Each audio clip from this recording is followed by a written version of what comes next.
Hi, I'm Matt Suess, and I am super excited to welcome Kevin La Rue here with me today. Kevin and I've been friends with Kevin for a number of years now. He is a super cool guy, and he happens to be the vice president of a super cool company called Macphun. Kev, how you doing? Hey, Matt, how are you? I'll try not to disappoint with that kind of an introduction. You're setting the bar pretty high, man. Well, it's good because you mentioned Luminar, and I was actually going to segue into that next. Okay. Macphun is just about ready to release a new product called Luminar, and why don't you give a little background on that? Okay. Yeah. Hey, thanks. I'm glad you brought that up because we're in the same way that we were really excited about Aurora and how it could sort of transform the way people think about HDR and where they use it. Luminar actually probably has a lot more potential to change the way people think about photo editing. And let me explain. Early on, it's easy to build a product with a ton of tools in it. They're all over the place. Photoshop, but not that the Adobe guys would probably say it was easy, but I think the hard part is to make it very, very useful for the widest possible number of photographers. And what we saw was that there's a whole bunch of people that are maybe just bought their first DSLR. They're graduating from their smartphone to a mirrorless or whatever, and they're showing those signs of I guess evolution or aspiration to take better pictures and curate their digital image life, and so Luminar was kind of built for them. It's got an adaptive, scalable interface, I would say, and those are jargony terms. But the interface actually scales and grows with you as your skill grows. So at a very basic level, you can open up an image, you can crop it, you can do a couple quick adjustments, hit a preset, and literally export it to Facebook in 30 seconds. I mean, it's super easy for the person who's used to filtering apps on their mobile phones or whatnot. The next level, of course, is the guy who might want to start with the preset, but then adjust a few things, and maybe again export to a TIFF or a JPEG, or export it back into Photoshop or whatever. And then you've got the pros, and the pros are going to find so much power under the hood here. It's ridiculous. Totally customizable interface. A guy like you might say, well, I want my own private little landscape darkroom, digital darkroom, right? So you can create these workspaces that have just the filters that you want, just the presets that you built, and nothing else, right? So it's a very, very customizable workspace. It's the first all-in-one photo editor that we've ever built. And so what I mean by that is, and there's very few of those out on the market. People go, oh, it's another photo editor. Well, a lot of those work as plugins to other host applications. So they rely on Aperture, Lightroom. Luminar is obviously a standalone app like all the Macphun apps, but it's got enough features across the entire spectrum to satisfy those types of photographers I was just talking about. So you've got some noise reduction, you've got, again, cropping, transforming, you've got healing, and spot removal, you've got clone stamping, so you've got those the color temperature sliders, tone curves, so you've got those corrective adjustments, and then you've got over 35 different creative filters and other things that are purpose built for photographers. There's no fluff in there that a photographer wouldn't want at the onset or want to grow with.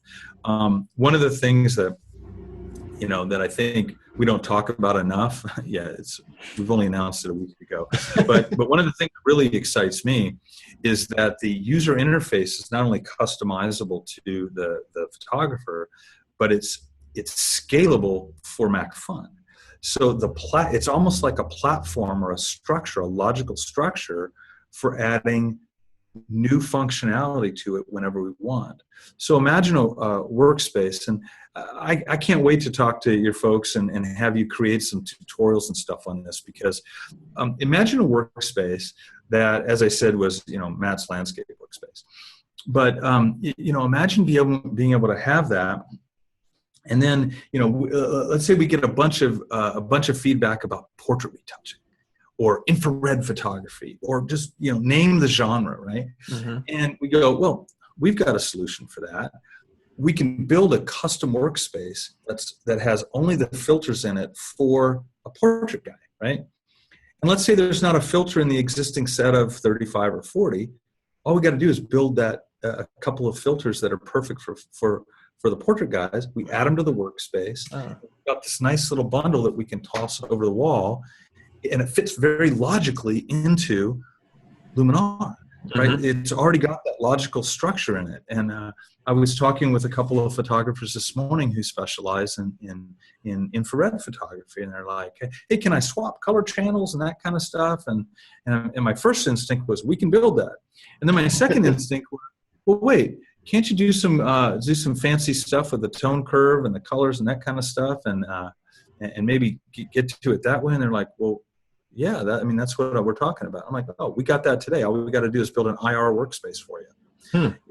Wow. But if there was something we didn't have, the guys, again, priorities being what they are, the guys could build a new filter, drop it in there, and it has that platform to plug into.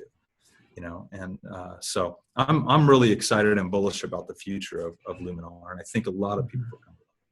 Yeah, and the price is great. Yeah, it is. It actually really is. What was it, less $50-$60, something like that? Yeah, I'm not sure. I'm not sure when 17th is the launch date. Yeah, November 17th. It'll be the pricing that we've announced is $69 for new folks. Anybody who's already a Macphun customer can get the product for $59.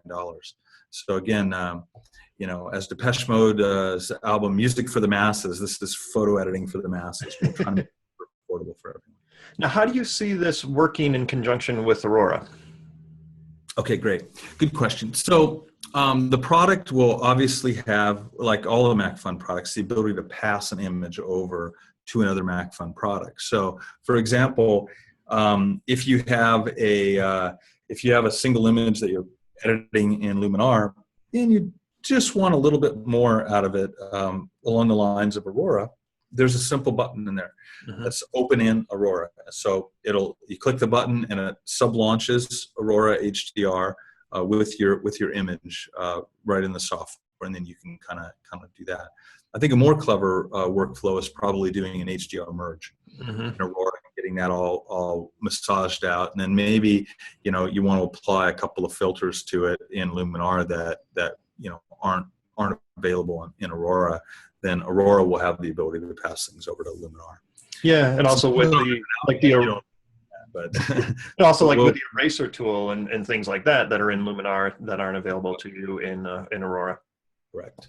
Yep. Good point. So with Luminar now being out and coming out, what happens to the Creative Kit? Because it seems like a lot of the functions that were in the Creative Kit are now being merged into Luminar. Right. Yeah, and obviously a lot of folks are asking that, so I'm glad you brought that up, man. Creative Kit is a bundle of 6 individual products, right? So you've got the noiseless, you got the focus, you got tonality, etc. And really they're individual sort of power tools for their own category, I guess I would say. Luminar was from the get-go designed to be an all-in-one photo editor. And so we've taken a decision to keep Creative Kit on the market. People love it. You'll be able to buy individual products, and we'll keep those products current with operating systems, raw file libraries. Again, we talked about Aurora being able to pass things back to Luminar. We'll have to update those things in the individual apps as well. But really, Luminar is standing on its own and it's progressing. Creative Kit, will be eminently useful for everyone, but Luminar and Creative Kit are separate, development paths and separate product lines. So, in the case of say, tonality, we built tonality to be the finest black and white software on the market. And so while you have significant black and white capabilities in Luminar, I think having a purpose-built tool for black and white is still going to be super valuable for people. And ditto with some of our other tools. There is noise reduction because we think every all-in-one photo editor should have basic noise reduction. But noiseless is like an Occam's razor for noise reduction. So it's a preeminent tool. It's fantastic. There's a lot of selectivity in it. Similar with Snap Heal. Snap Heal, as part of the creative kit is a very powerful healing and clone and stamping tool. It's got 9 different algorithms and quality levels for healing all kinds of images. Mm-hmm. Luminar has a terrific. It's our most advanced healing algorithm ever, but it's one algorithm, right? And so again, Snap Heal is a very purpose-built tool for object removal and things like that. Luminar has a great capability built into it, but it's part of an all-in-one photo editing solution. Okay. And any plans for Windows, Luminar for Windows? Yeah, I mean, I think we've made the investment in the engineering team, and so it makes a ton of sense for us to be developing Luminar for Windows as well. We're extremely excited about that project. Mm-hmm. Okay, great. Well, hey, Kev, I really appreciate you taking the time out of your busy schedule to do this interview, and hope it's a great, information, a little behind the scenes look at you and Macphun and Aurora and now Luminar coming out. Yeah, thanks, Matt. And I appreciate your friendship and our both on a personal basis and in a business relationship. So it's been great to talk to you and kind of be able to share some information from behind the scenes here. So thanks for the invitation. All right, hey, thanks. And hope you get to take that surfboard out behind you and catch some waves. Right on, man. See you later. All right, take care. Bye.